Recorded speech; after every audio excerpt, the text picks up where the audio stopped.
สบายดีทุกคนขึ้นที่เสียหยาเมื่อยมื้อนี้เห็นบ่อีสังอยู่เถิงแน่นดีทุกคน Oh wow มักสมโอพี่น้องมาลักมักสมโอเขามื้อนี้อยู่สวนเจ้าของเขาบ่มาจะปากจะว่าสิเป็นไปเดี๋ยวสิให้เบิ่งแถมหอดแล้วพี่น้อง Oh my god อยู่บ้านคอยบ่มีเลยมักสมโออยู่ดงไล่เลยพี่น้องนี่เจ้าของเขาก็ปากอยู่ได้น้องเอ้ยจัดมักสมโอมานี่กินสมตอนเที่ยงนี่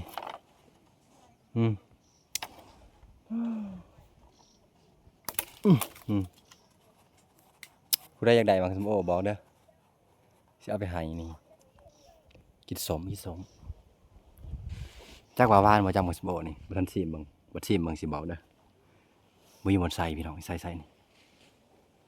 ทีมลงนี่ก็มันเป็นข่อยผู้เด้นี่ถ้าโยนลงนี่มันก็กิ่งลงตุ้มแล้วบ่ได้กิน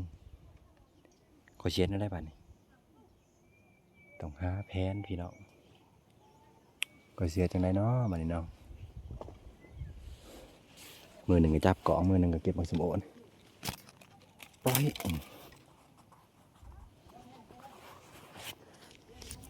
ซ่องมากแล้วมักสมโอลายเบิ้งลายบุดแดงก็ลายได้นี่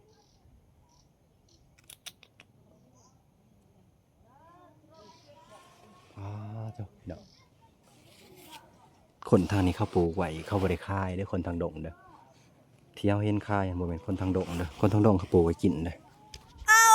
เขาปลูกไว้จะกินพี่น้องเขาบ่ได้ปลูกค่ายเพราะได้อยากก็เก็บได้ส่วนเขาบ่หายสำกิน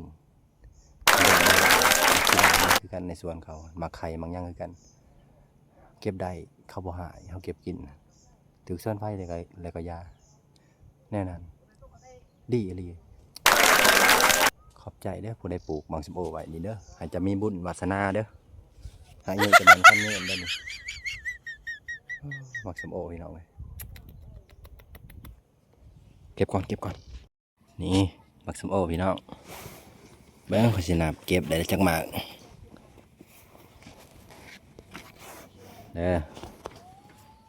1 2 3 4